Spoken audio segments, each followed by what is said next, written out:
What's going on, guys? JSGC here, and we are here for the Manchester City latest news.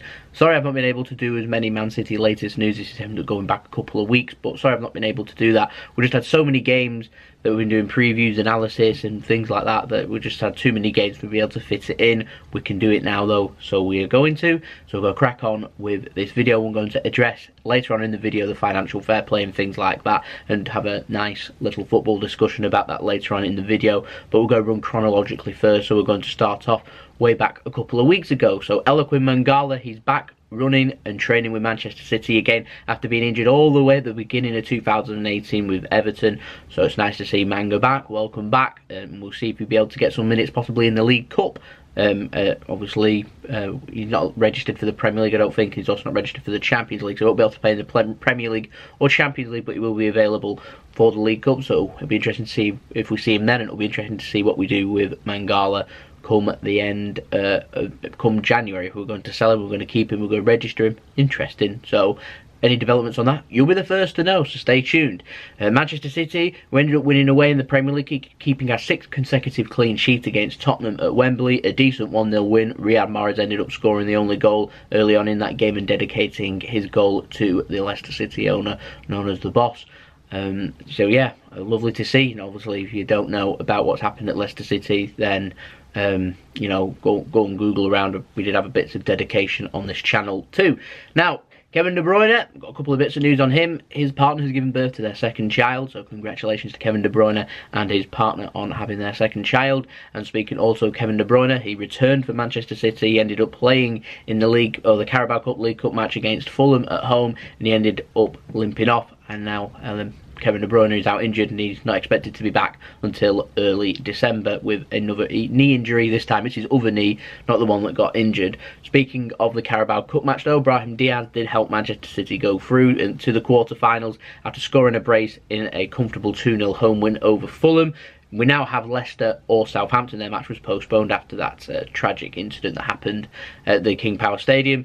But we've got Leicester or Southampton. Their match is now at the end of November. We'll face the winner. If Leicester win that game, we're going to face them on Tuesday. I think it's the 18th of December. I think that's the Tuesday. But the Tuesday, that'll be on television. It'll be on Sky Sports. If not, and Southampton win, then we'll be away at Southampton. That'll be on Wednesday the 19th of December. And that won't be on television. So there we go.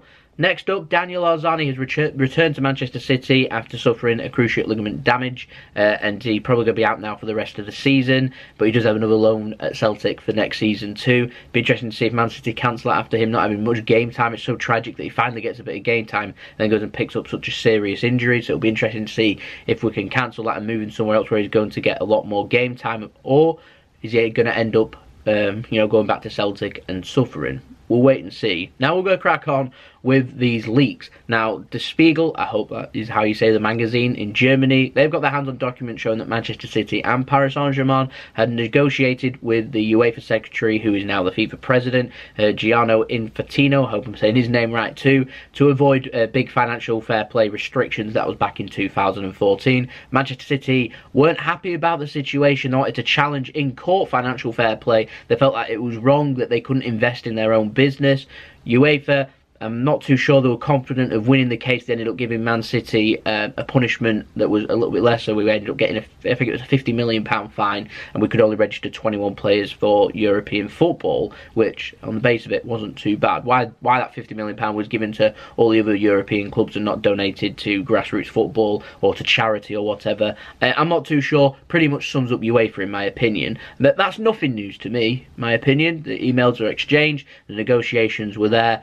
Manchester City were putting their challenges out, UEFA were putting their challenges out, and things were resolved, and we ended up accepting the punishment. Now, Manchester City, they've claimed that they've been hacked. UEFA has said that they won't comment on anything due to it being confidential, and these are so, you know, quite interesting, my opinion. Now, Manchester City in these leagues were in favour of a European Super League or something along them lines. I don't know. what I read from it, it's just a load of slandering, really, of Manchester City based on just these hacks from football leaks, and there's all these leaks without actually based on any real evidence. I'm not too sure what Manchester City are going to do about it. I've seen loads of little loopholes and loads of people saying this and saying that. I'm sure Manchester City will have their lawyers and accountants onto everything to make sure everything's nip and tuck and make sure everything will get sorted. UEFA, they haven't opened up an investigation just yet. They're under pressure, though. Latest leaks and news coming out from Spain was that La Liga, so Barcelona and Real Madrid, weren't happy about it. Bayern Munich also aren't happy about it either. They want Manchester City investigated. It's always Man City mentioned. I presume PSG's in the same category. They want them investigated too. Over Man City, over some investments and figures not being right, and that we've been through our sponsors like Etihad, like Abar, that we've been injecting more money than what the actual sponsorships are worth, which obviously is an illegal manoeuvre. So it'll be interesting to see if you ever open up an investigation. If they do open up an investigation, we'll take it from there. And it'll be interesting if they do open up an investigation, whether Manchester City then open up a legal challenge to UEFA and over financial fair play too, and whether it has grounds that Man City aren't allowed to, their owner anyway, isn't allowed to invest in his own business. Now, if anyone knows anything about business, you know that one of the biggest reasons why businesses are successful is through investment. It's one of the biggest ways of making money. You invest money, and when you invest more money, you create better products, better shows, etc., etc., particularly in the entertainment industry like we're in with football, in sport. You want to be able to have top-notch equipment. You want to be able to have a great experience for the fans and everything, so you end up injecting money here, there, and everywhere. And through investment, you end up getting the money back once you get to the pinnacle, which is where Manchester City's trying to get to. Then you'll be able to reap the rewards, and you'll be able to be a highly profitable football business. So you're looking at other clubs. Manchester United are very good at this. Liverpool again, another club that are very good at being able to make money and generate money from the fans, which is what Manchester City want to be able to do too. And the only way they're able to do that is through investment.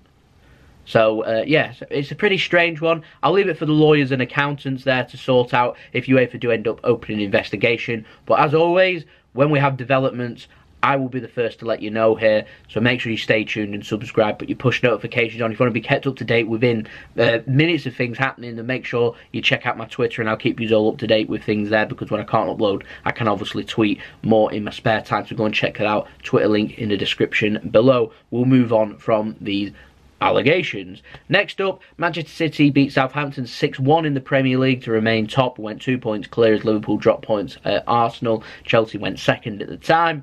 I put a little bit of mind the gap, but it did mean that Man City conceded for the first time and couldn't keep a in 7 games. They couldn't keep a 7th consecutive clean sheet after Ederson brought down one of the Southampton players. I want to say it's Ings, I can't remember, but yeah, we ended up conceding. Now, next up, just to annoy everyone, whilst these financial fair play things were going out, sources in China were saying that the City Football Group have purchased a new Chinese club for the Chinese Super League. After years of talks, they'll announce it at the end of the Chinese season when it's ended. The city's going to be based in Chengdu, which is a big city in Western civilized China. And if you know what China's like, they've got a massive countryside right in the west of their country. So it's got more like central China, but that's Western civilized China, and it's based somewhere over there. I checked out the city. I've never heard of it in my life, but it looks like quite a nice city.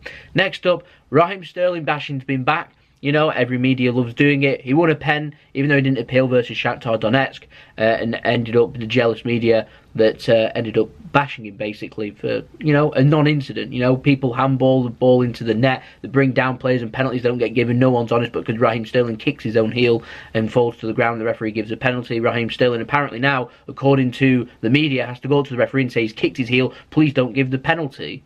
We have a lot of decisions given against us and for us too. It's up to the referee to do his job properly, in my opinion. Blame the terrible referee, blame the weird fifth official or whatever it is on the touchlines, not Raheem Sterling.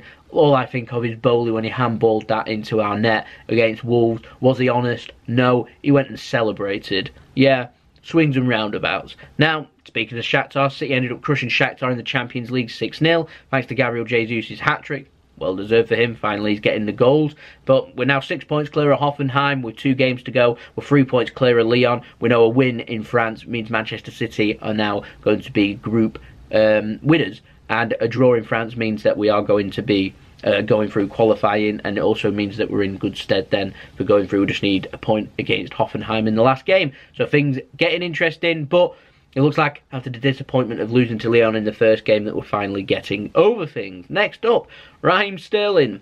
He was in the news with a little incident with him getting a penalty, and he's ended up getting himself a new contract with Manchester City, getting himself a 3-year extension or a 5-year deal from here. However you want to look at it, he's here at Manchester City now until 2023. Some media reports have been saying £300,000 a week. I'm not too sure that is completely accurate, but nice to see Raheem Sterling on a new long-term deal. Now, the Times have been reporting that Manchester City's partnership with Nordsjælland in Denmark, that's under investigation by FIFA this time, not UEFA, over third-party issues at Manchester City. After Man City have said from the next 4 years, this was from 2016, that Nordsjælland can have their pick from any of the Right to Dream Academy, which is in Ghana. They said you can have any player that you want from there. FIFA are investigating. I'm not too sure what's going on at Manchester City, but that's all this is happening off the pitch. On the pitch, absolutely brilliant. Manchester derby we've had at the weekend. Manchester City beat Manchester United in the derby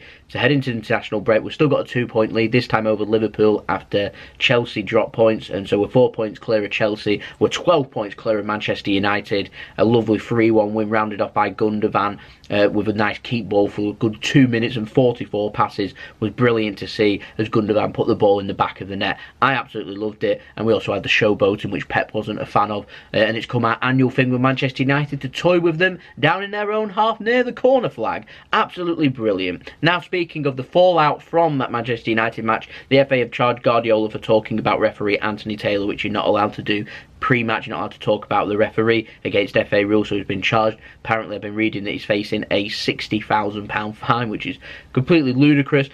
Go and have a look at what he said. It's absolutely strange. He just said, I hope it's a good game, and he referees the game well. You know what I mean? David Gill at it again. Can't handle the fact that Manchester City absolutely annihilated Manchester United. Not for the first time. Now, last but not least in the news, we have got the international break coming up. We've had some news from the international duty. Nicolas Otamendi's had to withdraw from Argentina duty due to an Achilles injury, so we're going to keep an eye on that. It means he may be out for a little while, might be longer than 2 weeks. Mendy's withdrawn from France with a sprained left knee. Manchester City are going to keep an eye on that too, and there's some concern over Aguero, who left with his hamstring strapped up after the Manchester derby, but I think he's heading out on international break, and Man City are going to keep an eye on Sergio Aguero.